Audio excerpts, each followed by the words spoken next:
310 miles long. It's 14 million acres, which is 22,000 square miles or 57,000 square kilometers.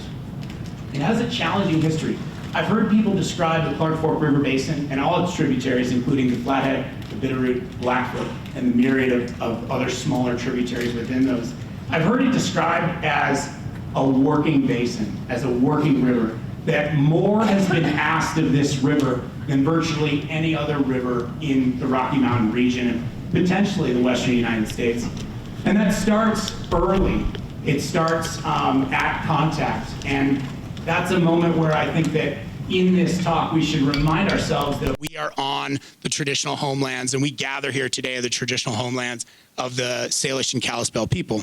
And we at the Clark Fork Coalition try to honor the path that they've shown us on caring for the land and its wildlife and people moving forward.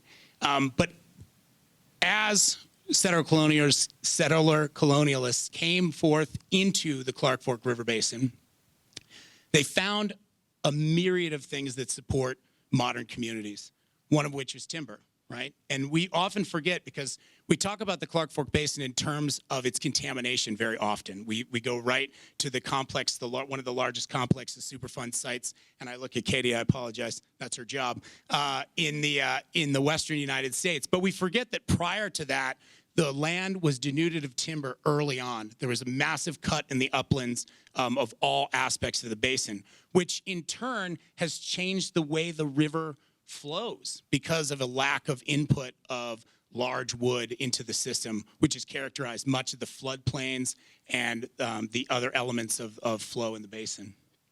From there, there's deposits of valuable minerals. There's copper, there's gold, there's antimony.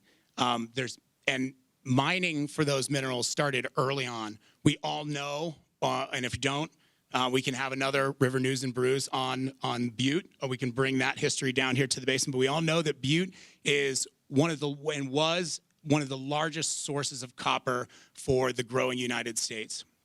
And at one time, it's legend that every light bulb in the United States of America had a little bit of copper from Butte, Montana in it. Not saying that's necessarily true, but that's the legend. And so large mining operations early on. We've heard that in 1908, there was a flood of record in the basin, 50,000 CFS at Milltown, that brought much of the waste from that mining industry in the upper basin across the floodplain and deposited what we call the Clark Fork Big Five: cadmium, copper, lead, zinc, arsenic, across the floodplain. Mining is not just limited to the upper Clark Fork, though. It's in the upper Blackfoot. It's in the Flathead. It's in the Bitterroot. And then we have development of agriculture across the basin and across many of the large, flat, winding river valleys, the Bitterroot, the Blackfoot, the upper Clark Fork, the Flathead, and the distribution of water from the river across the landscape for growing crops. Also want to just pause and say, forgive my crude graphic. This is just a way to kind of get this across without showing horrific pictures of the early parts of the basin. And then we have industry that came with the mining, industry that came from the products that were mined from the ground to build and to fuel different initiatives throughout the United States history, not only in the upper basin and at Smurfit Stone, but also north in Kalispel. I mean, sorry, not Kalispel, but Columbia Falls, around the Columbia Falls aluminum plant. We have hydropower development. Many of us that live here in the upper basin forget that the lower basin is harnessed for large megawatt facilities of hydropower. And then there's people, right? There's people that have settled and asked a lot of this river basin, not only for products, for a place to live, for irrigation, for domestic water supply, but also for recreation, tourism, and fishing. Montana is one of the fastest growing states in the nation. We know that. And two of the counties in the basin are two of the fastest growing counties in the state. Land transactions from agriculture to domestic properties have been at an all-time high. Transition and conversion of the landscape for this growing population has been strong. And we all know that. We can all see it and feel the effects of it.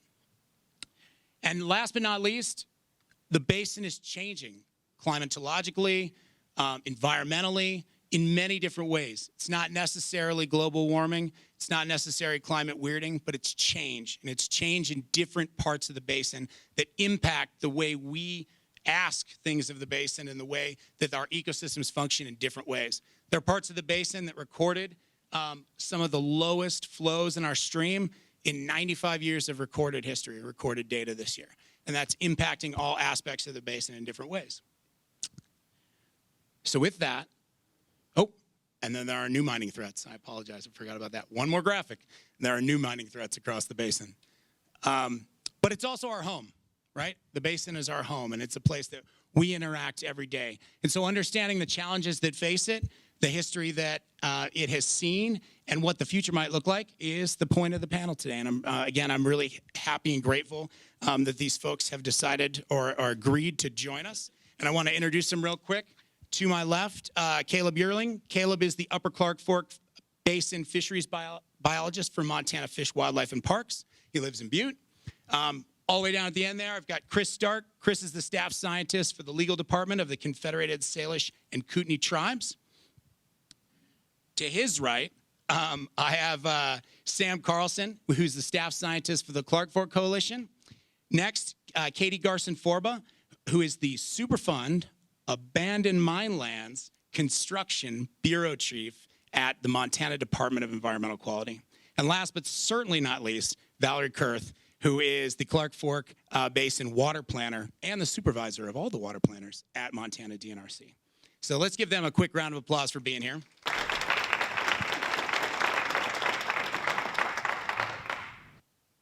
These folks represent a variety of expertise and perspectives, and let's not waste any more time, but hear from them. First, I'm just going to ask Chris Stark to talk about his perspective as the staff scientist for the legal department of Confederated Salish and Kootenai Tribes. We'll hand you a mic there. This work? Okay.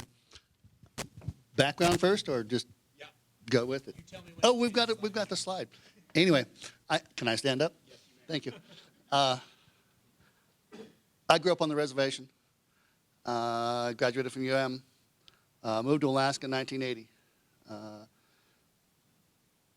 My home reservation was just established in Mission Mountain Wilderness area. Had one of the first roadless areas in the country. The first one, I think. So in my view of things, oh, and by the way, I could catch bull trout anywhere I wanted to go. They were everywhere. And they weren't these little dinky things you have now. They were real fish, similar to Alaska-sized fish.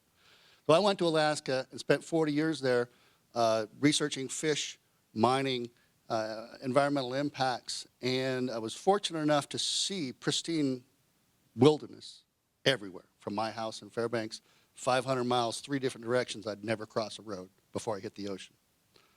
So coming back here, I was a little dismayed. First, my job here with the tribes is to deal with Superfund sites and things off reservation that are, shall we say, deleterious to the tribe's rights. So I go with this slide here. This is the traditional territory for the tribes. So half of Montana. So when they gave up their territories, they were exchanging it for the right to go to all that area and to fish and hunt in all that area, but they were mandated to live on the reservation, which at the time that they did it, it was exclusive to Native Americans, only Native Americans, and one agent from the federal government. Over time, that's degraded quite a bit. The tribes were down to 30% of their reservation, and now they're back up to 60%. They purchased quite a bit of it back. Next slide. This is a way that we know that the tribes were in all these locations, and this is something that's huge in Alaska, and I'm glad to see it's down here, is place names. The place names are descriptive of what they found there. For instance, Rattlesnake Creek is Little Bow Trout Creek. There's a big Bull Trout Creek up by Columbia Falls. Trail Creek up by Canada. Somewhere, up here, which actually goes in quite a ways into Canada. When they settled the treaty, the tribes thought the treaty included the southern half of Waterton Lake, not the southern half of Flathead Lake. So they felt a little slighted when it came to fruition that they only got this little tiny thing. But in any case, they did come out and, by legal status, have a right to take fish and game from all of the traditional area that was in the previous slide, and this area where traditional place names are at. So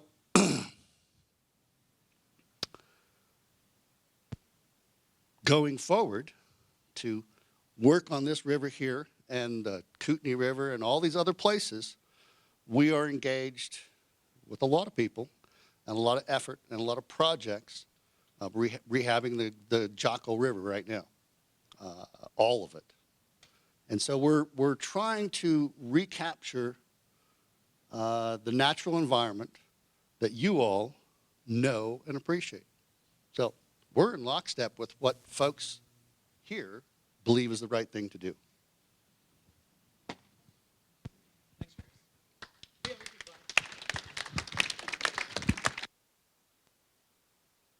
Five times. That's great. Let's do it. All right, let's go to Valerie. You can have this. I got this one working. Thank you, Brian, for the invitation to come here, and thank you for all coming. I work for Montana DNRC, and specifically the Water Resources Division, which oversees the coordination, development, and utilization of the state's water resources to protect existing uses and promote adequate future supplies. That's our mission. And as you probably know, the Montana Constitution specifies that all the waters in within the state are the property of the state for the use of all of us, the people. And the Montana Water Use Act of 1973 put Montana DNRC in charge of water rights as the permitting authority and the keeper of the records. Consequently, a lot of times when people think of DNRC and water resources, they think of water rights, which is fine because we do water rights. We do changes to water rights, new water rights, things like that. We also have a role in adjudication, but I'm here to tell you that we do a lot of other things as well, and I wanted to share those with you tonight. So we also have a dam safety program, which administers Montana's Dam Safety Act. We have a floodplains program that helps local communities manage their flood-prone areas and also helps communicate risks to the public. We have a compacts program that supports the implementation of settlements of the state's federal reserved water right claims. And then we also manage 23 state-owned dams and over 250 miles of canal infrastructure that provides water for irrigation and also municipal and fisheries water uses across the state. And then finally, we have a staff of hydrologists who manage our state network of stream gauges. They also conduct a ton of hydrologic measurement and monitoring, and they develop modeling tools for water management. All of our work is guided by these two state-level planning documents, and I brought a few copies here if you want to pick one up after we're done talking. First, we have the statutorily required state water plan. That was last updated in 2015, and that analyzes current use, supply, and future demand, and then it makes recommendations to meet the future demand. And then we have the Montana Drought Management Plan, which was last updated in 2023, and this provides a range of recommendations specifically intended to build Montana's drought resilience. So as you can imagine, there is some overlap, but there are also quite distinct plans. As a planner, I work with my two other basin planners to put together these state-level planning documents, and then we turn around and try to implement them on the ground in our basins. And implementation can look like a lot of different things, but I think essentially we are collaborating with stakeholders, often watershed groups, but it can be individuals like irrigators, to engage them in our projects and also to figure out how to support them in their efforts, which can include things like local drought management plans and also projects. We also do a lot of connecting people to the resources and technical expertise that they're seeking, and we support the implementation of water policy. And as Brian has already discussed, and as we'll talk about more tonight, water is facing some unprecedented challenges in terms of supply right now, especially with our growing population and meeting our future demand. But I believe DNRC has shown its persistence over the last few legislative sessions, especially. We can turn it. And we've worked really hard. And in the 2025 session alone, we clocked several, I think, big successes for drought resilience and for water management in the state. We had funding appropriated for the rehabilitation and maintenance of our state-owned water projects, also for dam inspections and for pilot water storage projects. We also have legislation that passed to create more flexibility within the current water rights administration, including temporary water leasing and also clarifying water right abandonment law under drought conditions. And then we also received funding to complete the state stream gauge network to 100 real-time gauges across the state. And I really expect this momentum to continue into the 2027 session, and I'm excited to see what happens. So tonight, I think I can speak to Montana's water policy, supply, and administration, and some of the challenges that we face, but at a broad level. And I'm happy to get into more detail about the state and about state planning and local drought planning. Thanks, Valerie. Yeah. Let's give Valerie a round of applause. We're setting the tone here. 5 minutes on the dot, nailing it. Yeah, appreciate it. Next, we'll go to Caleb. Caleb's Upper Clark Fork Basin fisheries biologist, and I just want to recognize, Caleb, and you might talk about this, but there's fisheries biologists there's many across the basin, right? And we just wanted you today. No offense to anyone. Anyway, go ahead. Yeah, there's across the basin, there's probably 7 or 8 management biologists, and I just have the very upper end, so I'm going to come at this with a very upper end of the basin perspective, but can certainly try to answer other questions. And I thought I'd kind of use my introduction to just give a update on the state of the fishery and some of the challenges that we have.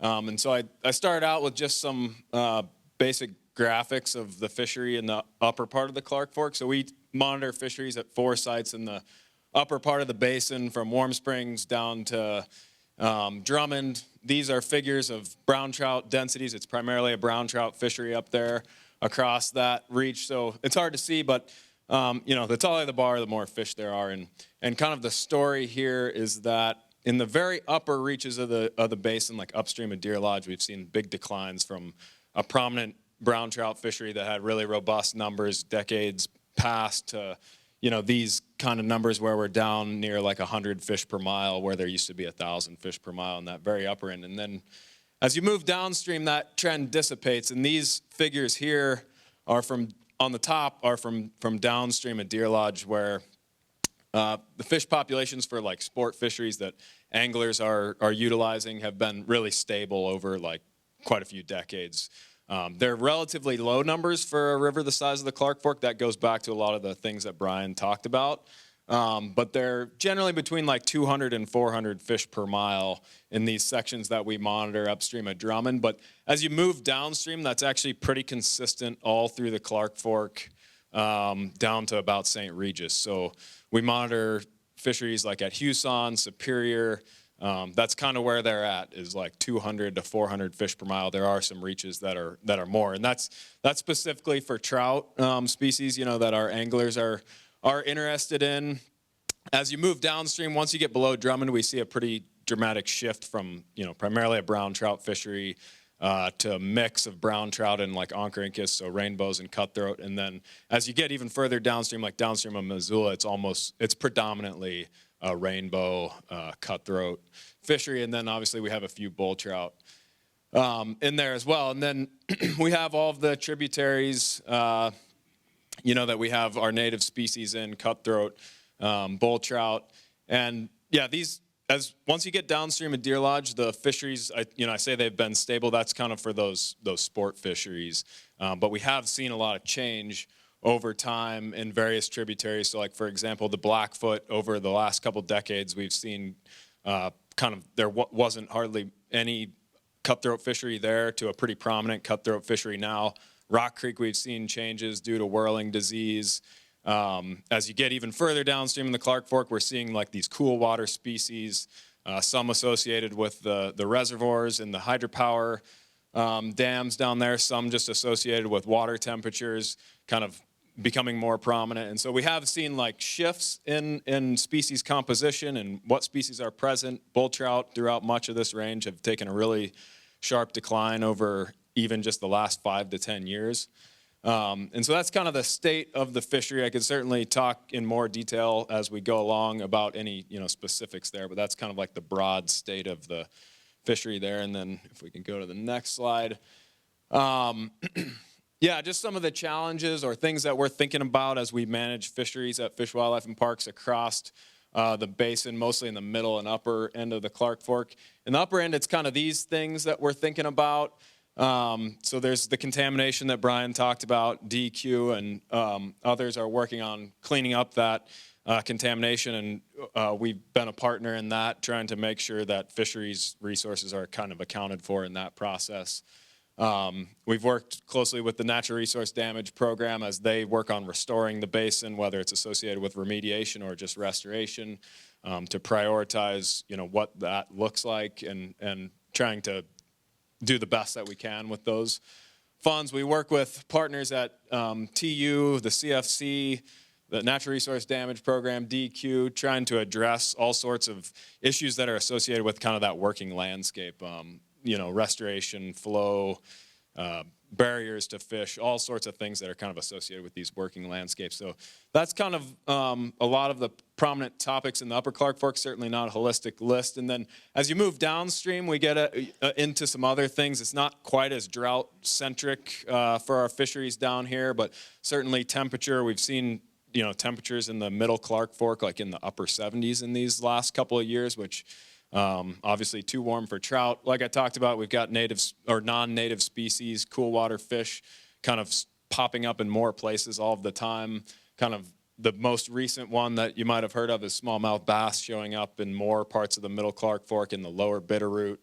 But obviously there's pike, other things, and then kind of specific to this part of the drainage, the Blackfoot, the Bitterroot, Rock Creek, the Middle Clark Fork is just, there's more people interested in recreating on the fisheries. There's more anglers spending more days out on the river. And so, while those sport fisheries have remained pretty stable, a common thing we hear is, that the experience is declining. People are having a harder time catching fish, or just their experience on the river is changing. And so, managing all of the use, but higher angling pressure. We've seen angling pressure has doubled on some of our rivers just over the last half decade. And so that's certainly a big challenge in parts of the drainage. And again, this is not a holistic list. It's just some of the kind of things that are top of the list. There's a lot of challenges. There's certainly been a lot of success for various things in the drainage. I think Montana is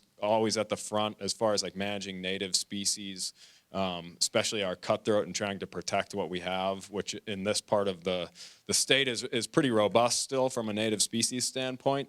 So lots of good things going on out there. These are kind of some of the challenges, and certainly, can touch on any specifics that folks want to talk about as we go along.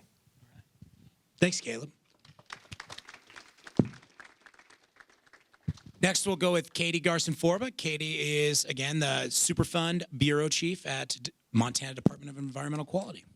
Thank you. It's exciting to be a part of a panel like this. I do have to share, you always have a touch of imposter syndrome when, you hear somebody talk about, oh, we've got a panel of experts, and I'm like, oh yeah, all these people are, I'm part of that. So I've been with DEQ for 13-ish years. I actually started out at the department working as a project manager on the Upper Clark Fork River. And when I graduated from college and I was driving over from Washington to move to Montana, I had no idea that the Clark Fork would be such a prominent part of my career. And I look at the variety of people that I get to interact with and the team that we have at DEQ working on this river, and just the vastness of it and how many experts are involved in this, and it's pretty astounding to me. So I'll share a little bit about our department and the role that we serve on the Clark Fork and the different parts. I had the opportunity over my time at DEQ to serve in all three of our divisions. So I was a project manager in remediation. I've worked in our mine permitting program. I've also worked in our water quality division. So I've gotten to see a very broad range of how we interact with the river system and within the rivers within Montana. And as Brian alluded to, it is a massive system. It has so many different factors and impacts associated with it. And we get to look at it from all the way the headwaters in Butte and that Superfund complex down to the Idaho border. And the scale of it is impressive. Our agency's mission is to protect Montana's environment and promote a healthy and thriving way of life for Montanans. And I think that's something that we have to really balance and find the focus of within our permitting programs, our enforcement, and then our remediation programs. So my bureau consists of our federal and state Superfund programs. We are the lead agency on 5 federal Superfund sites. Those were typically done through a settlement process. Streamside tailings, Upper Clark Fork Basin, the Montana Pole Plant are a couple of those that I'll touch on tonight as we go through the different topics. And I see our role as the lead agency on those is to really, it's critical to move forward progress in remediation, but it's also really important for us to champion for Montana communities. And I think that's a really critical role and a balance that we try to find. Anybody that's been involved in Superfund, it moves at glacial pace. It can take a really long time. And so trying to get that forward progress, but not missteps along the way. So the graphic that I thought was helpful is this shows the different sites that my bureau alone addresses in the basin here, or in the watershed. And it's, I extended out where you can see, but we have our state Superfund facilities, and the legend is there on the bottom. We have our federal Superfund facilities, and then we have all of those blue diamonds, which are our abandoned mine line set, or the blue boxes. Those are all of the sites that were abandoned pre-1977, which are pre-law. And so we have a program of 3 that get to address all of those across the state of Montana. And so I'll touch a little bit on that and how that interplays, like in areas of Phillipsburg and some of those historic mining areas that are not necessarily Superfund. So a little bit about our focus as an agency is we recognize that it's been a long impaired waterway in the state, and our water quality program does a lot of monitoring and assessment to see what the existing conditions are, but also what the future impacts look like, especially when we have more people moving into the state. We have the Superfund aspects of it with the mining and industrial waste and the historic practices pre-regulation. And then just the impacts of new developments that are happening on a river system that people really want to recreate on, and the impacts of people moving in and just being closer. They want to be near the river. So we really try and find that balance of monitoring and permitting and making sure that we're following the law and we're implementing it as it should be. And so again, our focus is really on legacy mining, industrial contamination, like you'll see at the Smurfett Stone site. The Bonner Stimson Mill was a cleanup activity. And then our state Superfund program focuses on old mills, lumber mills, and old mining, things that didn't list high enough on the national priorities list. If you want to go to the next slide, it just kind of illustrates, like I said, the complex, it is a huge Superfund site. We have one of the biggest, if not the biggest, in the nation. And we say that with a little bit of a badge of honor, but also knowing that we have our work cut out for us. So you can see where it starts at the headwaters, just below the Continental Divide and Butte, and it works its way down. And this is out of the 5-year review from the latest Clark Fork 5-year review. So we'll continue to focus on those efforts, but I also wanted to highlight a few accomplishments that we've had over the last 10 to 15 years as an agency, and with the important partnerships that we have with other stakeholder groups and other agencies. We've completed 26 miles of river cleanup on Silverbow Creek. And that has a significant impact on water quality improvement, which goes into the Warm Springs Ponds, ultimately going into the Clark Fork River. We are a couple of years out from looking to close that site out, which is a significant accomplishment for the state and partner agencies on that one. And that was one we worked with the Natural Resource Damage Program really closely on. The Milltown Dam Removal Project, which is probably familiar to a lot of people. This one, that was 15 years. That feels like a long time ago. We served in a consultative role to EPA, but that was a huge flagship project that I think if, we try to model others after. We've completed multiple phases of the Upper Clark Fork site. Again, that is a massive cleanup that is underway. And what we've been excited about is in the recent 5-year review process from EPA, we're finding that those that have been remediated are protective to human health. With changes in the current administration at the federal level, we are seeing some shifts in how we do cleanups, and so we're having to adapt to that. And that's one of the challenges that we're continuing to work through with our counterparts at EPA. We've completed industrial cleanups at Montana Pull and Treatment Site, which is in Butte, and that is adjacent to the stream side to Silverbow Creek. And that has reduced dioxins and PCBs from entering into stream side, which again improves water quality downstream. We've just kicked off a major effort with EPA to look at removals in the Phillipsburg area. There is methyl mercury being contributed from that Flint Creek system into the Clark Fork River. And I'm optimistic that next year we'll be able to kick off some removals with EPA in that area.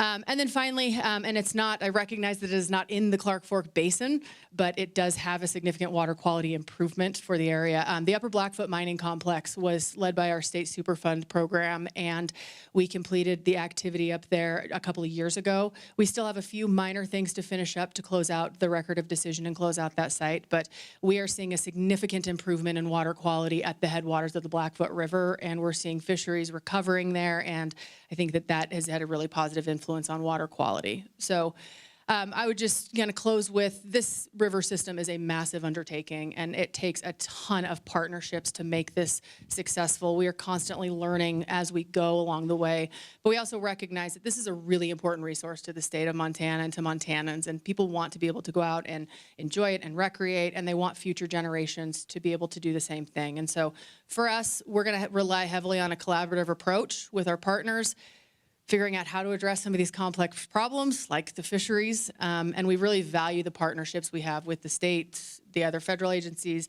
tribes, stakeholder groups, community groups. We can't do this work without those groups and people like you that are taking time out of your busy schedules to sit here and listen to 5 of us talk about something that I think we're all passionate about. So I'm excited for this discussion. Thank you for including us in it. And I think that it's going to be a really good dialogue tonight. All right. Thanks, Katie. And finally, we have Dr. Sam Carlson of the staff scientists of the Clark Fork Coalition. Thanks, Brian. Okay. Thanks, Brian. And it really is an honor to be amongst this group of panelists. I should start by acknowledging that I've been working for the Clark Fork Coalition for about 2 years. Prior to that, I was associated with the other university in Montana. I played every role there from, good, we got a couple fans. I served in every role from ski bum undergraduate through research, to be a research professor finally. And I think I did that because my interest in science, the more I know, the more I learn, the broader my interests become. And that has led me to be more of an interdisciplinary science, which is an educated way of saying that I am not an expert in fish biology. I'm not an expert in a specific field. But the Clark Fork Coalition has this mission to protect and restore the Clark Fork watershed. And it's my position, and I believe it's reflected in the work of the Clark Fork Coalition, that requires an interdisciplinary approach. So I want to introduce that perspective for just a moment. By talking about the different components of a river system. And certainly it could be, I expect, as this discussion continues, we'll broaden this further. But I want to identify 4 fundamental components. So here we're looking at the Upper Clark Fork. This is about 10 miles upstream of Deer Lodge. And the first thing, the fundamental component of a river is water, right? We need water in the river. If we don't have water, it's not a river. And so as we address the challenges that face the river and we think about the state of the river, what it looks like in the future, that is one of the most fundamental challenges. That's why we have a state agency that is largely dedicated to managing water resource, managing quantity. But water is not the only thing. If we just have water, we might have a nice irrigation ditch, but that's no irrigation ditch that's pictured there. So in addition to water, we have biology. And biology is complex. It can be good. We're always interested in preserving the native species, especially like the bull trout, all the trout species we value in particular. But biology is complex. There's certainly invasive species as well. And biology don't exist in a vacuum. I like to make the case that although fish bring a lot of interest to the river, it's never just about the fish, right? If truly all we cared about was bull trout and we didn't care about anything else, we'd be planning a fish hatchery right now. But no one is going to be satisfied with that. So the biology don't exist in a vacuum. They're another component of this system. And indeed, they shape the system as well. Another thing that this image really illustrates, for me anyway, is that rivers need space. A river is not just a channel, it's a corridor. All of these bends, they get called oxbow bends or meanders. It just reminds me that a river needs elbow room, right? And there's a lot of opportunity on the Clark Fork because there's a lot of land that, where the river can sort of spill out. It can flood, it can meander, it can abandon an old channel and form a new channel. And it's not all, it's not all good in that way. It could flood your barn, it could shrink your field. And then also there's a lot of sections of the river where it sort of follows the classic Western pattern. It has a railroad on one side and it has a highway on the other side. Or here in Missoula, Missoula has a very pleasant river corridor. I do believe we should call it a corridor because it's more than just the water in the channel, but it's not, the natural, pristine, historic floodplain, and it's not about to be. And then the fourth thing that I want to highlight that's a critical part of a river system is it needs a clean environment. And we are, by my count, we're about 110 years into the cleanup of the Upper Clark Fork. And the more I learn about it, we really have made a lot of progress. And there's sort of an interesting dichotomy because I'm so excited to make progress on the cleanup. And the more I learn about it, the more I understand why it takes as long as it does. So for the Clark Fork overall, all four of these, water, biology, elbow room, and then a clean environment, every single one of these issues is a challenge from, the sort of industrial and mining history of the river, the richness of the lands in the valley that inevitably are developed for agriculture. And I like eating food too, so I'm not opposed to agriculture. And I drive on that highway all the time, so I'm not opposed to a highway. And then our ongoing efforts to manage the system for biology, but also recognizing that even if we talk about it in terms of biology, it's really ecology that we're interested in. And then finally, this multi-decade ongoing approach or effort to address the environmental contamination and sort of remove that as a constraint. And so it's, in order to protect and restore the watershed, our ultimate goal is ecological resilience, especially looking at future climate conditions and indeed climate conditions today.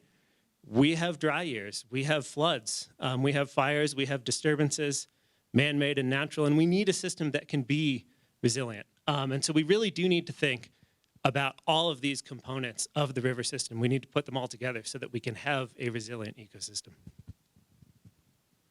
Thanks. All right, thanks, Sam. Appreciate that. Thanks, all of you, for those perspectives. I think what they did was they gave you not only their perspective, but they also gave you a windows into the types of questions that they can ask when we get to the audience Q&A period.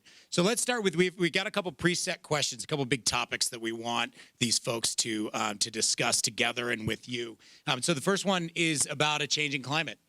Specifically in the context of changing timing and amounts of precipitation. This is one of the biggest challenges of a changing climate in our basin is when does the precipitation come? What does it come as? Does it come as rain? Does it come as snow? Where does it come? What's the distribution? And then how does that translate off into runoff? How big is the runoff? How widespread is the runoff? All of those connected things that Sam talks about in the ecosystem rely on certain patterns of the runoff in this snow-dominated basin.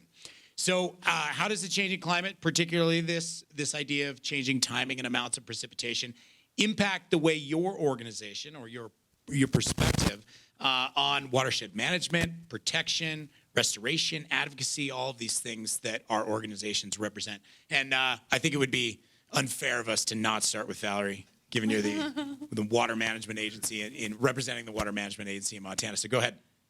All right. Yes, changing precipitation patterns and runoff, all of that equates to more risk of drought and flooding. And so those are things that DNRC is actively working on to create increased drought resilience, flood resilience, and also flexibility within our water rights administration such that people can use water better. Some of the things we are doing is trying to understand our water better. We are doing a lot of hydrologic investigations and modeling to better understand our water systems, to better understand the inputs, the losses, and also the movement of the water through these systems. And also we're developing a modeling framework that we can use across the state, apply across the state, and build on and make better. And so we can better understand our hydrologic systems. For example, the last 4 years, we've collected some really comprehensive data on the Blackfoot Basin, and that's kind of our showcase model for the statewide modeling framework. We are also proud to be collaborating with the Clark Fork Coalition on a hydrologic data project in the Upper Clark Fork. And then we also manage the state stream gauge network, which is complementary to the USGS network. It has a lot of smaller creeks and tributaries to the larger river systems. And that's in our quest to get more water information. We are also looking at different approaches to water storage. Storage is a very popular topic almost across the board when we talk to stakeholders. And so beyond traditional surface water storage, we're also looking at below ground. So things like managed aquifer recharge and also just irrigators storing water in the soil for later use in the summer months. And then finally, policy and administration.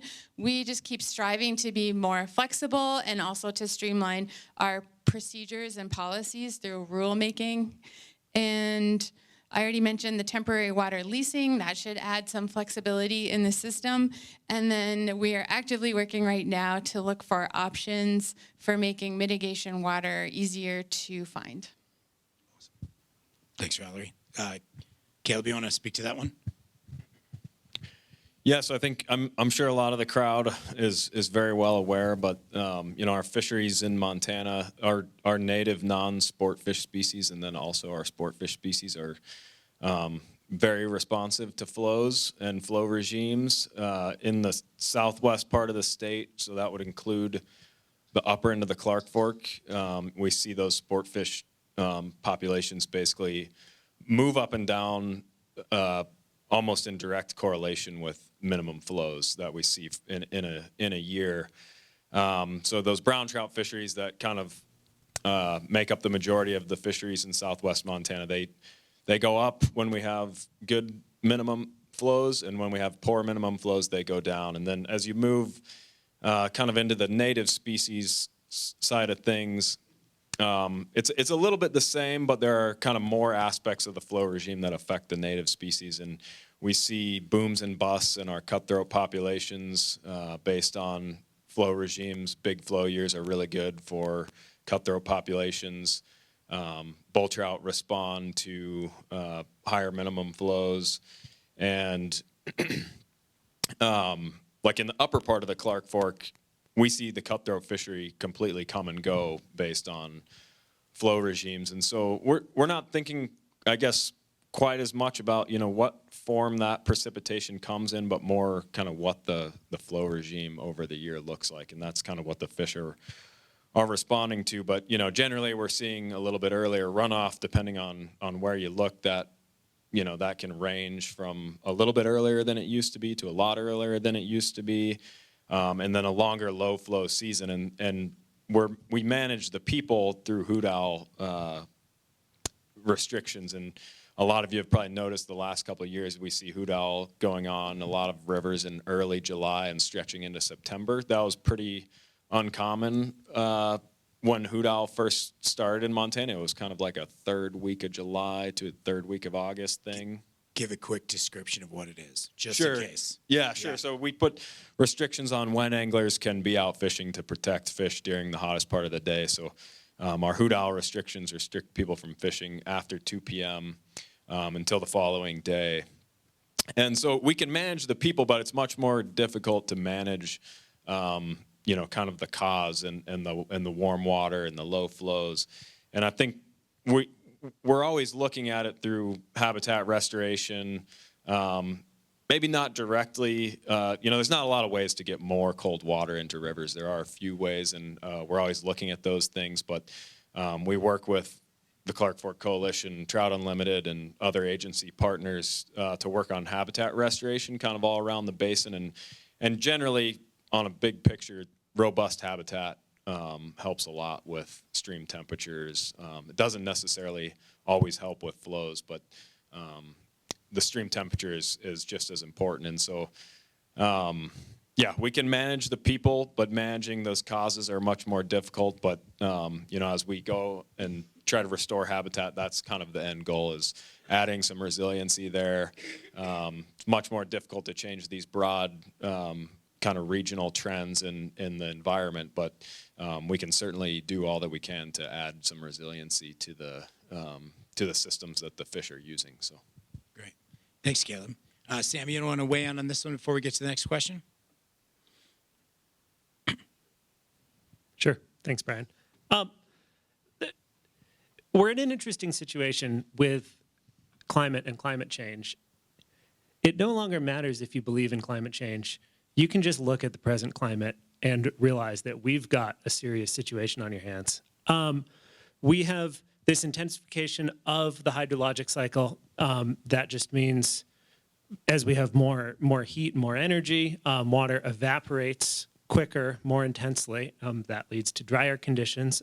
But that hotter air can also hold more water, so precipitation events can be more intense. And so that's why we see this sort of, dichotomous description of drier conditions, but more frequent floods.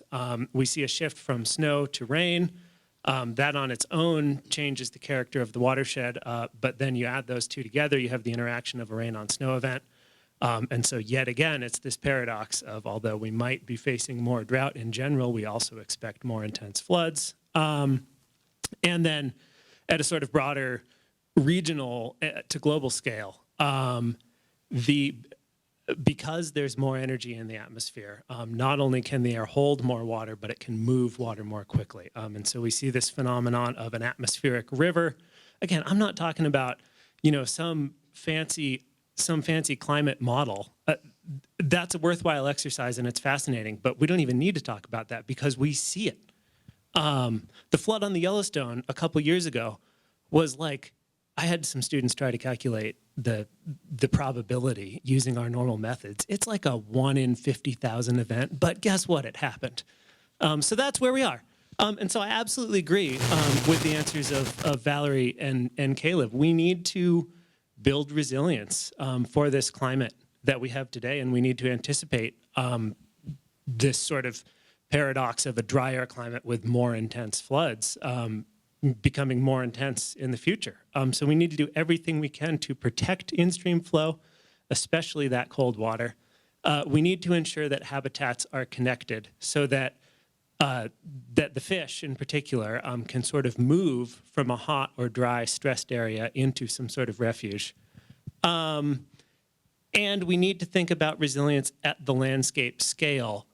Water storage isn't all reservoirs. It's mountain soils, it's snowpack, it's shade, it's complexity of river systems, it's connections between rivers and floodplains, it's beaver dams, and yes, it's also reservoirs, and it's the philosophy behind irrigation. And the Clark Fork Coalition is engaged on every single one of those issues. Thanks, Sam. Thanks for the plug there. We didn't plan that. I am the son of a climate scientist, so I have to address it a little bit. I appreciate it. No, Chris and Katie, you're up first for the next question. But do you want to talk about this piece at all? Do you want to say anything about climate change? You're almost there. Yeah. Keep it up. There you go. I think part of that question was, what are we doing? The tribe's buying up properties next to rivers and reestablishing those floodplains. That's just what you have to do. That's part of the storage issue. Just yesterday, I had to talk down some Fish and Wildlife and Parks people to keep the drought restrictions on the upper Blackfoot. That was educational.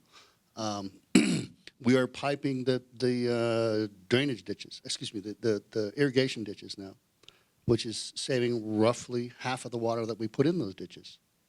So we're advocating to go back to nature as best we can. Thanks, Chris. Katie, you want to say a few things? Or you want to take the next one?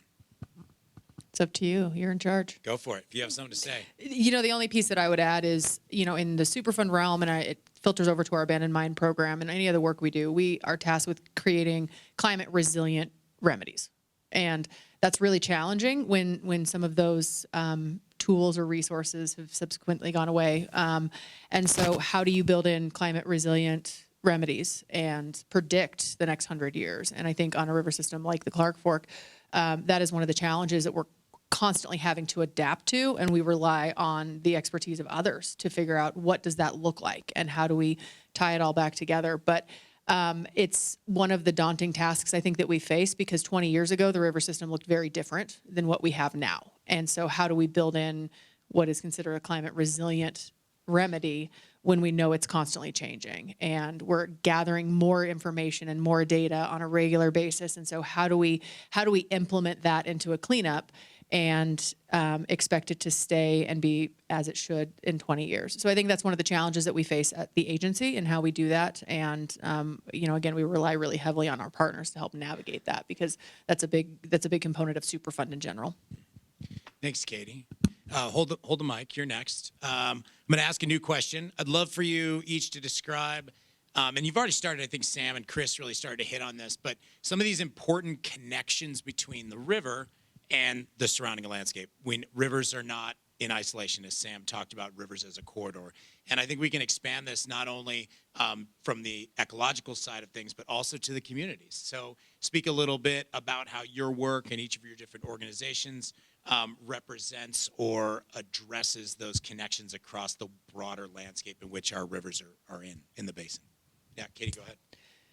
Yeah, so I'll start in the upper Clark Fork stretches, and like Sam and others have alluded to, the flood happened in 1908, so we've got 100 plus years of work to untangle here, and the river system and the land ownership looked significantly different at that time. And so one of the challenges, our goal as an agency and in our partnership with the Natural Resource Damage Program on the upper Clark Fork is to return it back to as near pre-mining conditions as we possibly can. And that's a little bit broad when you start looking at, okay, what did this system look like 100 plus years ago? And so for us, we really have to look at what is feasible, and also recognize what some of those limitations are. But we want to focus on bringing back ecological health, and it's got to be environmentally protective. And we have guiding documents that we have to meet certain requirements in order to consider it a success for the project. And environmental protectiveness is one of the key drivers there.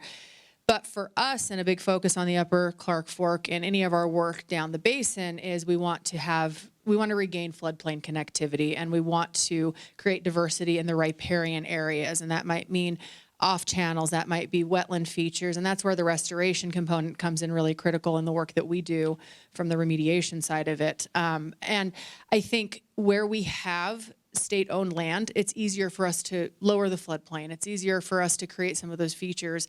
Where we run into challenges, though, and like Sam started with his intro, there are railroads, there are roadways, there is infrastructure, there is where people have rip-wrapped stream banks. We have found more old car bodies in stream banks in the Upper Clark Fork because that worked to stabilize them so that ranchers didn't lose their fields. We have all of these challenges with a river that wants to move.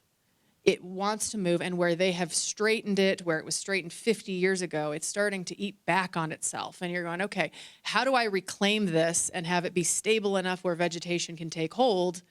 And then we let it kind of do its thing. And so those are some of the things that we look at and try and figure out how do we do that on the public land. It's easier because we can let that system move a little bit.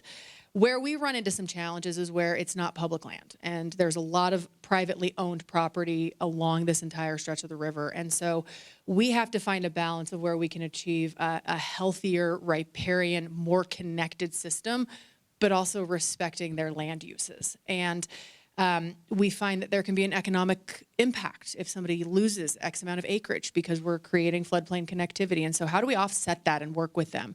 There's limitations potentially with grazing if they're inundated underwater part of the year. So I think for us, a big piece of this is working closely with landowners where we don't have as much of the flexibility on public land, and really find ways to kind of achieve that balance so it doesn't create a long-term impact. And then hopefully create some buy-in with landowners so that when we move down to future phases, they can support that effort, and just really create a connected river system and floodplain as we do our work. And then the last thing that I would share is the Warm Springs Ponds is a big site for us to focus on, and it has a direct impact to everything downstream of that. And that one's going to take a really big effort to figure out what we do with the Warm Springs Ponds. There's a lot of work that's going into that, but everything is directly impacted, positive or negative, by the Warm Springs Ponds and how much water that system is holding back from the river, but then also what is coming into the river from there. So I think that's going to lead to future challenges of how we continue to create, floodplain connectivity depending on what happens with the ponds there. Thanks, Katie. Chris, you want to go next? Well, I'd say Katie covered 99.9% of all that needs to happen. From our perspective, at some juncture, we have to decide that we're getting too many people. We can't keep going outward. That's just the bottom line. In the tribe's perspective, where we come from, it's water, land, biota, and then the humans. You have to, at some point in time, pull back from river edges, as we're doing on the Jocko. We bought all the ranches in the bottomland below our lee, and now it's getting reconnected. We're waiting for the price to drop on other things, but we are building reserves so that when that chance comes, we can put people out of the floodplain. That's kind of where Sam's picture there says it all. You got to be out of the floodplain. We have to stop that foolishness. And so permit people got to stop letting industry dump their load right there. That's just wrong. So that's where we're working with the Superfund folks and trying to fix this and not have it happen again. Thanks, Chris. Sam? It's hard to add to the two answers thus far. I just want to say that resilience is not a property of an individual part of a system. It emerges from the whole system. But an oak tree might be very strong, but an oak tree doesn't have resilience. An ecosystem has resilience, right?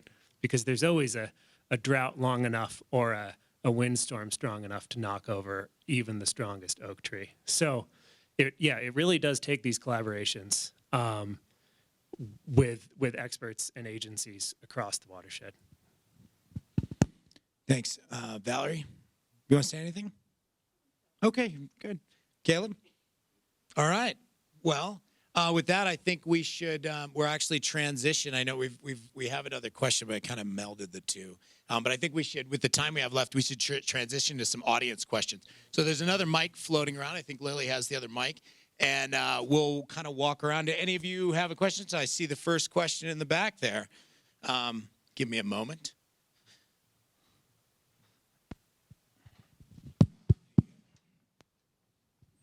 I'm going to talk about the elephant in the room. What's happening at a federal level that's going to impact all this? Fantastic question. Who wants to take it first? Anybody? I'll open it up to the whole audience. No, I'm just kidding. Katie, go ahead. I'll start, and then anybody else can jump in. I think, some of the biggest struggles, we work really closely, both my program, well, 2 out of the 3 of my programs, we work with federal partners. Our abandoned mine land program is with Office of Surface Mining. And then our federal Superfund is closely connected with, the Environmental Protection Agency. I think right now, in the immediate impacts, we're still working with our partner agency. They're still working, and they're prioritizing what work needs to get done now in case they get furloughed or whatever happens from a shutdown perspective. And so that we can keep moving forward. One of the things that we have done as a state agency is identified where we can fill those gaps in the interim and where do we need to continue to see work move forward. On the Smurfit Stone site, there is data that is coming back that needs to be reviewed and look at the validation and make sure that it's correct.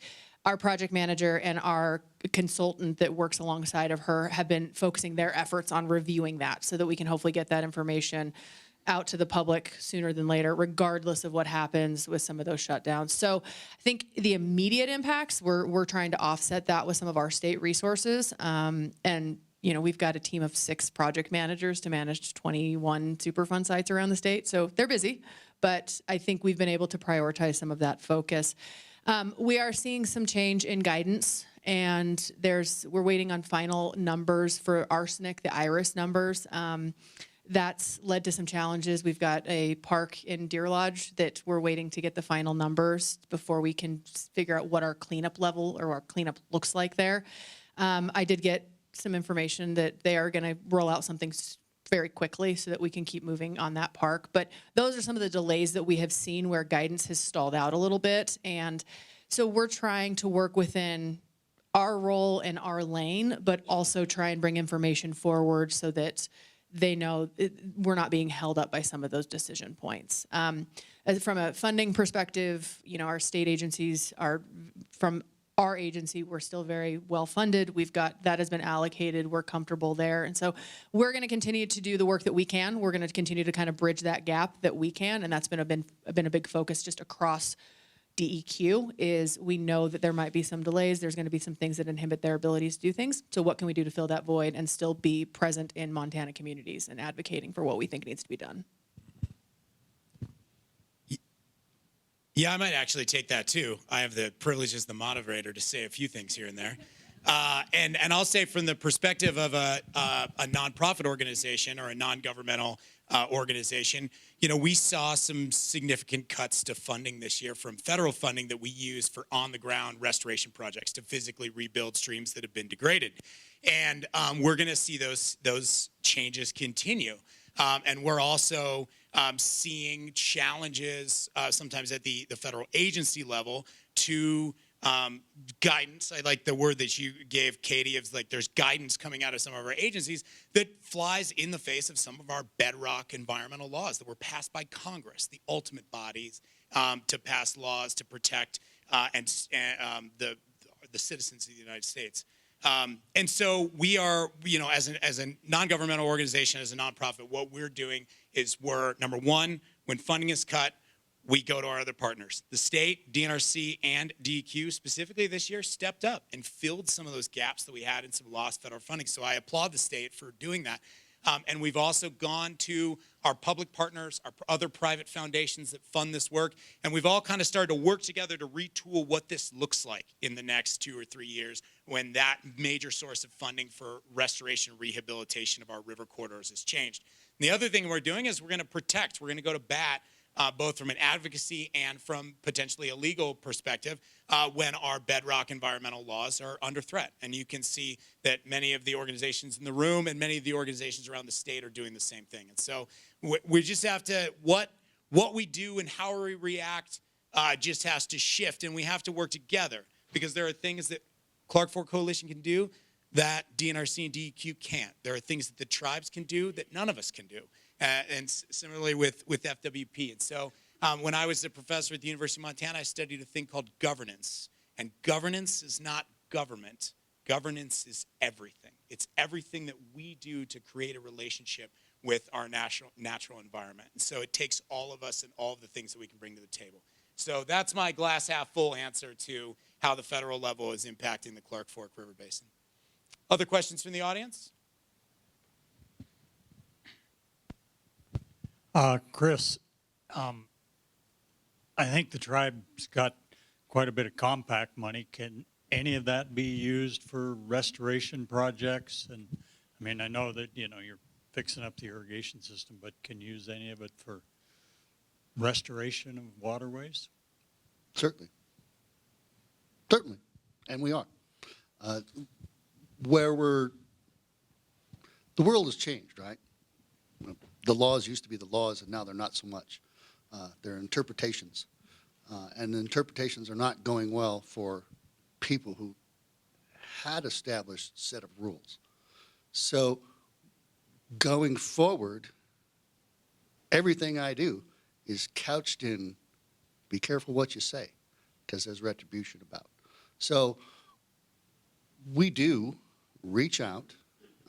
We are now participating in all these Superfund sites with all these folks and their staff and up and down the food chain. So we're investing, at least my time, in all of this, and we are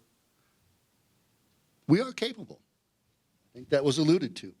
And just reading a lawsuit that got won just, 3 months ago, I think we're sitting in a pretty good spot where we may have more money than these guys. We'll see. It's the law, but the law is an interesting thing right now. So when you're a trustee, as we are, and a sovereign nation, by the way, you have some powers there, but you have to be careful. So we are very hopeful, but cautious. And Chris, just to add, I mean, the restoration that the tribes are doing on the Jocko, on all the forks of the Jocko and other parts of the basin are some of the largest restoration efforts that the basin has seen in one particular place in one effort, right? Correct, and they're full body. We're taking the whole drainage. The Clark Fork's wonderful, but they don't have access to the whole drainage. Katie was right. The private property's a bugger. Water rights are a terrible bugger. There are people who have claims older than ours, which is hard to imagine, but it's there. So we're working through those things, and I think that not too far down the road, hopefully it's not another Superfund 15 years, that we'll be equal partners. I think we're kind of equal partners with these guys here, but there's certain other groups that are still stuck in the past. So we'll get there. But your question is very valid. We'll get there. Thanks, Chris. With our partners. Vicki? Well, first I want to thank the panel for their thoughtful discussion and your focus on the importance of the river corridor and the floodplain. The river cannot be healthy without its floodplain. It is the worst possible place to put developments, waste, whatever suburbs. Stay out of the floodplain. It's absolutely essential to the river's health and to our own safety. And I love the way you've made that so clear. And I really want to thank the tribe for being such a leader in saying the thing to do is go ahead and buy up all the floodplain and keep it in its natural state. And I just wonder to what extent Superfund thinks about doing that sometime. Go ahead and use some of the money in Superfund to do that, and also partnering with things like the Land Trust and the Nature Conservancy and so on. Get get a lot of groups together to put money in the pot to buy flood, because I think that's the only way to protect them, really, is they need to be kept in public hands. So just get your thoughts on that. You can follow up. You might have a good, yeah. So I think where we've been successful in purchasing and taking over some of the land ownership has been in the upper agency. And so there's some limitations there that we struggle with how to navigate that. I think part of the other challenge too is we can offer fair market value on a piece of property. And if somebody can sell it for significantly more, we just can't by law purchase it. So I do think, though, some of the things that we're thinking ahead, especially in our abandoned mine land program, is looking at partnerships on how do we potentially, can we purchase some of that property? Our funding allows for some of that. Stipulation is it can't be in a Superfund site. So we have all these laws that, restrict what we can do. But where we can look at, Phillipsburg and the drainages and Flint Creek and some of that property up there, if there's opportunities to maybe purchase and reclaim and keep that to where we can get cold water fisheries, improvements that way, I think we're starting to explore that. Again, our funding is limited for that program. We get $4 million a year to implement and clean up $500 million worth of abandoned mine sites in the state. So, but trying to find that balance, I think if we can figure out ways to do that and work with partners, we're certainly open to that. We just have some limitations within the Superfund realm itself. But I think the advocacy groups we work with and the tag groups that are involved in all these projects bring new ideas to the table, and we are certainly in a place where we want to hear them. And no idea is a bad idea. We might not be able to implement for certain reasons, but we want to hear from people and we want to work with others, because I think that's how we achieve some of those recommendations and get some of that land maybe back to public access. Yep. Thanks, Katie. You mentioned tag. It's my job as the moderator sometimes to expand the abbreviations that we have. So technical advisory group, and then there's CAG, there's community advisory group, and every Superfund site has these groups, maybe not both, sometimes one. And those are groups that the public and interested parties that are not either trustees or the agencies can be involved in. The Smurfett Stone Community Advisory Group, CAG, meets the first Thursday of every month at 6 o'clock at the Frenchtown Fire Hall. So if you'd like to see what one of those is all about and lend your hand and your voice to something, that's an opportunity to do that. There's also one in the Upper Basin called CFR-TAC, Clark Fork River Technical Assistance. Did I get that one right? Committee, yep. Committee, yeah, I always forget the A. And the president of that is right here, Casey Hackathorn with Trout Unlimited. So if you'd like to be involved in that one, you can come see Casey or Sam. Sam's on the board as well. So, Sam, did you want to say anything on this question? Yeah, just real quick. I think there's a lot of opportunity in the Upper Clark Fork to really, in part because that's what the river looks like up there. In fact, that's even a simplified version. Its unconstrained state is even wilder and more complex than that, because once you add large wood back to the system, fun things happen. Yeah, and there's huge opportunity up there because quite a bit of the land is publicly owned. Not the majority of it necessarily. And so I do think we have to take what we can get here. We're not gonna buy out, all the riverfront properties in Missoula. Everyone in this room can donate $50 to the Clark Fork Coalition, and we're still not going to buy the Smurfett site. But we can make an offer, Sam. Okay, that's true.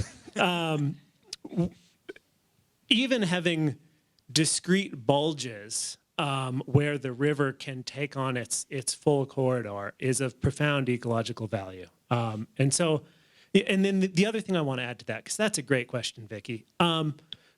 We got where we are by not valuing the river as a corridor, by just thinking of it as a resource to be depleted. And it's my job to inspire people to think bigger and to, in some ways I'm a scientist, in other ways I'm just a professional river optimist. But I also want to pass that task on to everyone in the room, because the more we as a society think of the river not as a resource to be used and depleted, but instead, as a resource to be invested in so that it's robust and resilient and can take care of us going forward, that helps us to get to a place where even a developer, may consider the ecological value of what they're planning alongside a river. And so, it's inevitable that there's a lot of pressure next to rivers because in Montana, those are the only flat spaces where you can build, and it's the best soil, and they're the natural transportation corridors. So we're going to have to take what we can get there, but there is some value even when we can only do that in limited locations. Chris, go ahead.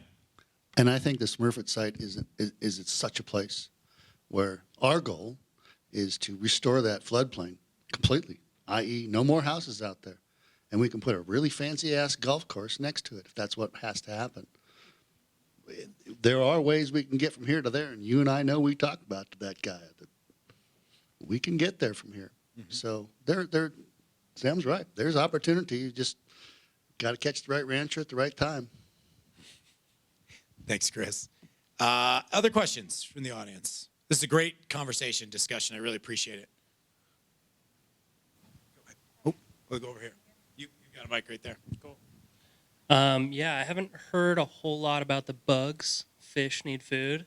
I don't know who this would be directed at, but whoever has an answer for a direct solution for the salmon flies that have we've watched them decline over the last 20 years pretty significantly. What's being done there?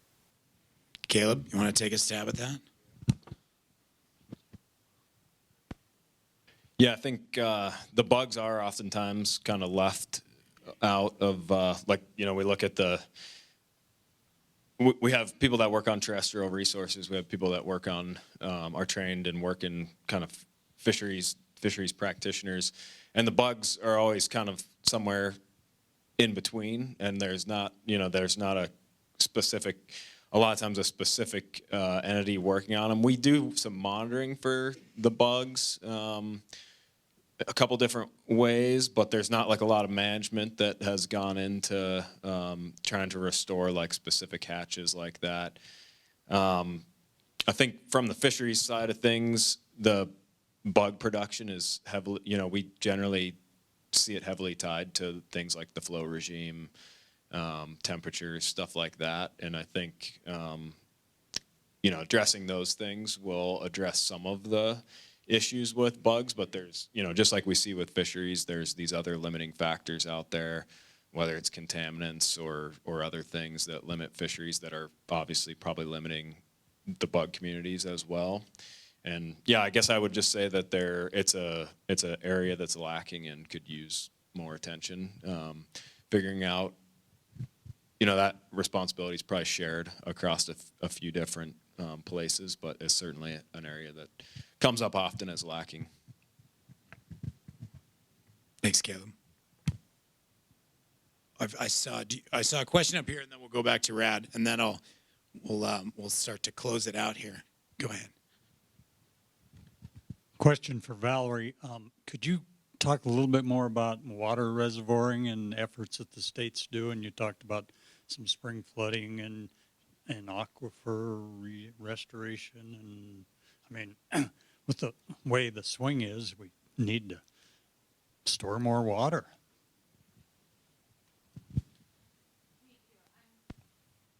I'm glad you asked that, although I was bracing myself for exempt wells. We can talk about that too. So that's Rad's question. It's next. So part of the reason why people get so excited talking about storage is because as a headwaters state, a lot of people lament the fact that lots of our water ends up flowing downstream into other states. And so I wanted to say that first. And then at the state level, we are excited about the funding for rehabilitation of the state-owned water projects, but we're also excited about the funding that's being allocated towards pilot water storage projects, and they are just starting. The grant program managers are just starting to establish the criteria and eligibility for that, but I think it's going to be really broad. And so people who want to investigate things like managed aquifer recharge, when you kind of like guide the water into the ground naturally, possibly aquifer storage and recovery, which is more like a well and putting the water back into the groundwater. And then even projects like one I'm involved in the Upper Clark Fork, where we're trying to manage a pivot on a rancher's property to put more water down early during runoff. And we're finding that the soil is actually an incredible reservoir to store the water for later in the season. Is that good? Okay. Great. Thanks, Valerie. I won't go into exempt wells per se, but I was just going to ask about recent studies in groundwater surface water interaction, and that totally depends on the substrate of any basin or any reach. But you know, as we've talked about more and more people moving here, we do have the exempt well situation. So just are there studies going on looking at specific basins? Are there going to be more studies? Are there going to be more gauges of how we use water? Or, you know, the city won't let you just run your hose without wanting to know how much water you're using, but you can get an exempt well and just let her run even though you're allowed 10 acre-feet per year. So how are we going to deal with that problem, I guess? And it doesn't just have to be to you, Valerie. Does that make sense? I'm not sure if we have water rights, but we don't have water monitoring of water rights. Ooh, enforcement. I was concerned about this one too. Well, just to address enforcement head on, DNRC just doesn't have the capacity in our regional offices to monitor all of that. And even if people were required to report in their exempt well usage, like we just don't have the capacity at this time to do that. And then of course, anything that's bigger than that, anything contested would have to go through district court, and we don't have the legal capacity for that either. I think you mentioned groundwater surface interactions.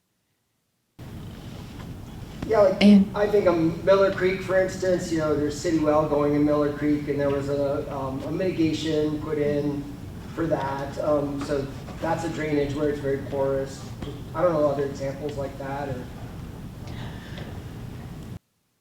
A lot of it is site specific, which makes it really hard. We do have partners at the Montana Bureau of Mines and Geology that also does studies through their GWIP program, studies various they pick about 4 studies every biennium to do. So I think there's a lot going on in that respect. And then as far as what we're gonna do about exempt wells, DNRC did work with us really hard in the last biennium to put together a bill that we thought would be palatable to many different people for exempt wells, basically picking a couple basins for groundwater controlled areas, and then doing more monitoring. But it didn't pass, as you probably know. And I think a lot of the reason it didn't pass is because there isn't a viable alternative in closed basins where there isn't mitigation water. And so it kind of left places hanging. So what DNRC is instead focusing on this biennium is coming up with solutions for mitigation water, trying to make it easier for people to find it. And that's gonna be hard. So mitigation's been mentioned 3 times now. Can you briefly explain why? Like what it is and why, just briefly?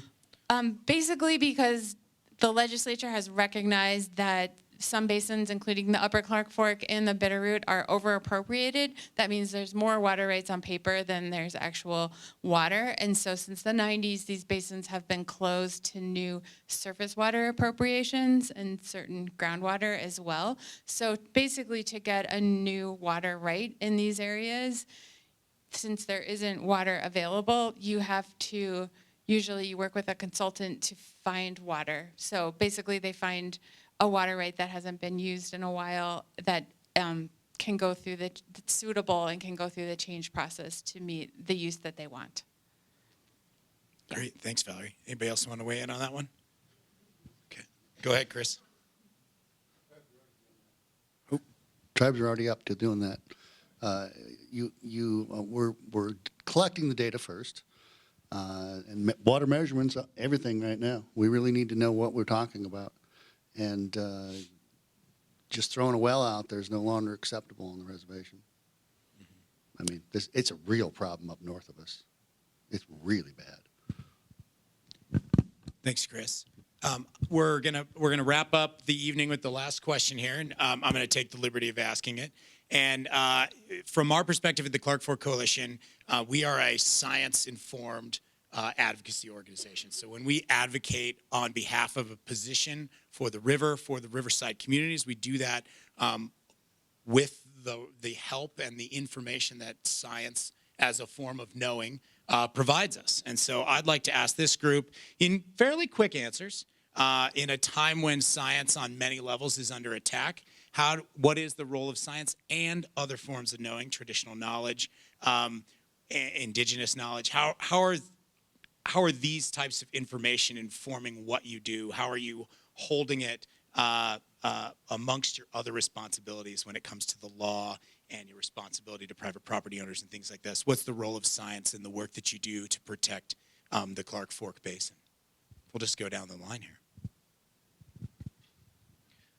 Yeah, I think it's obviously important. I think we're looking at most of the things that we're doing that are fishery specific and trying not to be reactive to to situations that arise, and trying to be proactive or be able to get information from what we've done in the past and kind of apply like an adaptive management approach to whether it's restoration or things that are more specific to fisheries populations.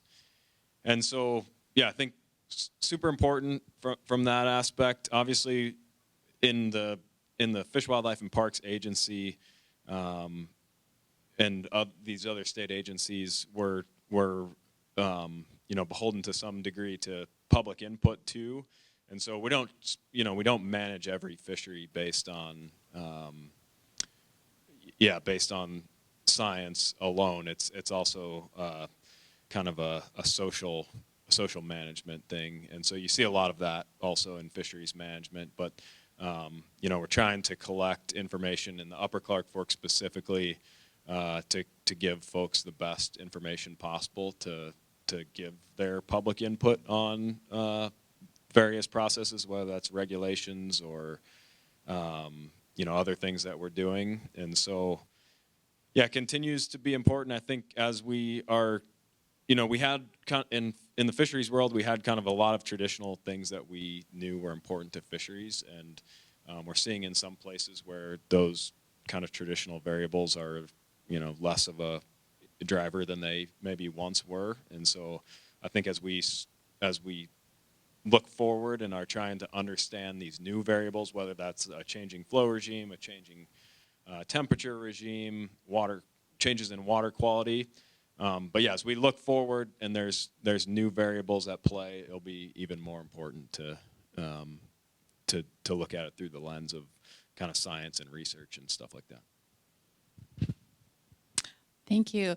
One of the things I really appreciate about my job is that a lot of the science that we do is actually applied science. So things like studying canal seepage and where does it make sense to line this canal? Where does it not make sense? Where, for example, if the canal is seeping into the river, then maybe you don't want to line there. And so we think critically about like how we can help the resource and the people that are using the resource. And so it's in a very applied sense, and it happens more quickly than it does in academia. I'll leave it there. I think we're an agency of scientists. We have a variety of different expertise within our agency. I think we view science as it's inherently collaborative. And if we operate in a silo in decision making, we have the law that we have to follow. We have, some of the sidebars associated with that. But if we were to operate independently, I don't think that we could achieve any actual reasonable results in the work that we do, especially when it comes to remediation. There are so many other disciplines that have to drive the work that we do. I think the Where's the Fish group that Caleb is a part of and working with the agencies and outside stakeholder groups is a great example of where multiple perspectives and expertise matter to make the project better. And so for us, we really try to take a collaborative approach. I think community acceptance, it's one of the 9 CERCLA criteria that we have to factor in. But I also think that we don't live in some of these communities. I don't live in Frenchtown. I don't know some of the history of that site. I don't know what the community members know. And so it's our job to build relationships, to better understand what happened at that site. Where was material disposed of? What are some of the wishes of the community for the long-term, what that site looks like long-term? I think in the upper Clark Fork, we rely really heavily, and Brian did a good job of, putting in the CAGs, inserting that, and he stole one of my lines. But, we have a really technically sound CAG group that our team, this week we were talking about their expertise matters. And that relationship really matters to help our project managers figure out how to implement an extremely challenging remedy. And so I think for us, it's really taking a collaborative approach. And we have a lot of really exceptional scientists in our department, people that have dedicated their careers to be public servants and could go work a lot of places, and they choose to work for DEQ. And I think we as an agency take a lot of pride in that because we have people that care about the work, but they also care about collaborating with others that bring other expertise to it. So I think that's a big piece for us is building relationships, being engaged with communities, and working collaboratively to tackle really complicated issues on a really complex river system.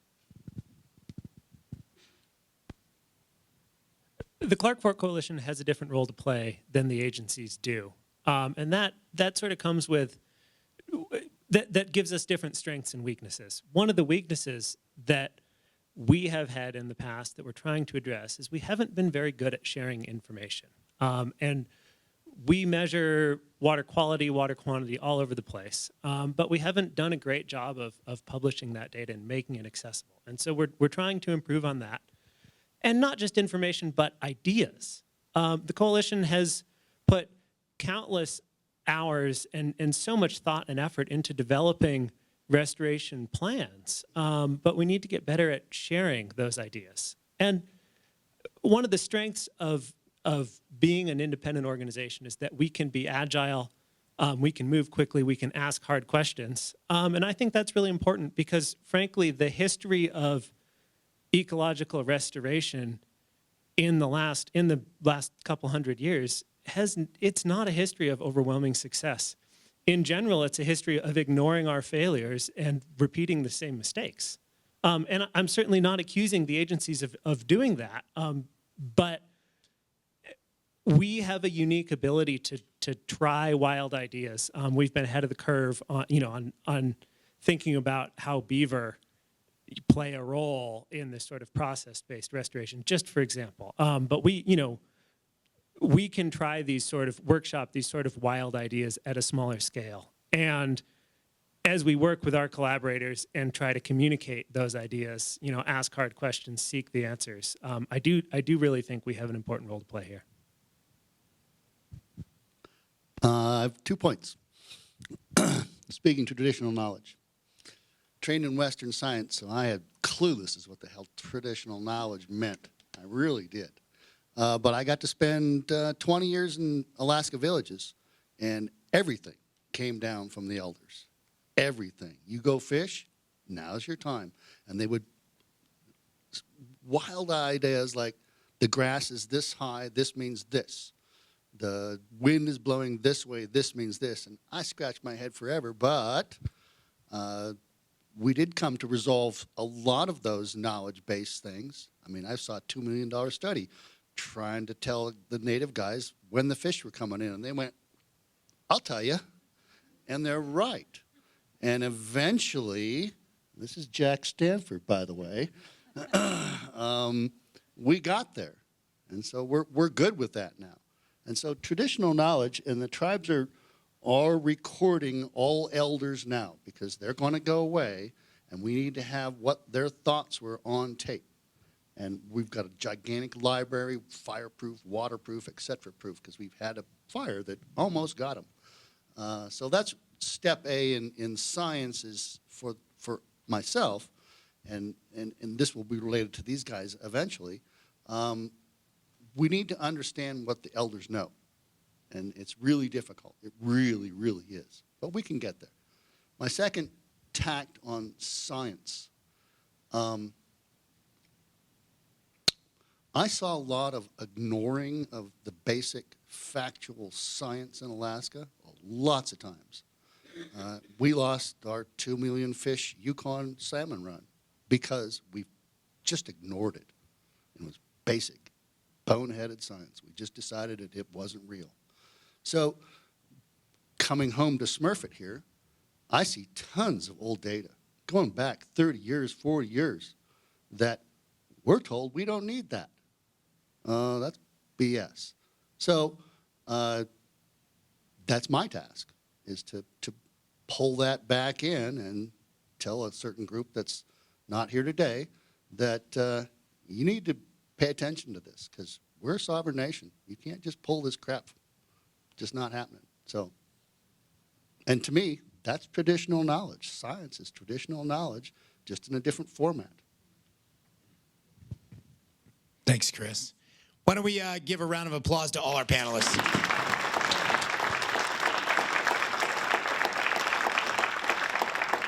Many of them traveled here from other parts of the basin to be here, so we really appreciate you. Thanks for the wide-ranging conversation and for your time. We've got a little time. We've got this room. We have to be out of here on the dot at 7:45, so there's a little time to mingle here and maybe help clean up if you stick around a little bit longer. But before you go, just want to say one thing really quick.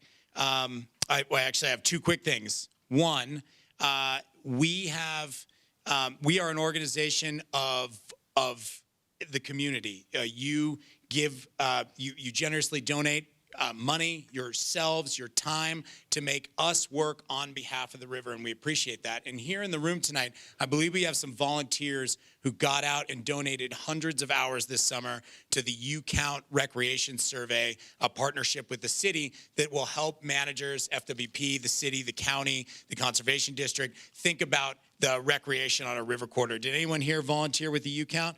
Yeah, stand up. Let's give these folks a round of applause. Thank you so much. We have a little gift for you in the back, so please don't leave without your gift, and we wanted to recognize you there. The last thing I want to say is thank you for taking time out of your day, for being here, for being interested in the river, for dedicating yourselves, this part of yourselves to this. And as my development director, Jess Walter, loves to say, raise your hand, Jess. She says, do one more thing. Do one more thing. I know it's hard, but it's really, the river corridor is a social, ecological, hydrologic system. It's all of us. It's our communities. It's our places. So even if that thing is as simple as signing up for a newsletter, an e-newsletter, so you know what's going on, coming out and volunteering for an hour, giving $50, whatever it is, doesn't have to be to our organization. It can be to some organization working on behalf of the river, or making a public comment for one of the state and federal public comment processes that will impact the river. Just do one tiny more thing. I hate to ask you for that favor, but I appreciate it. So thanks for coming out tonight, and we'll do more of these in the coming years. Cheers. Yeah.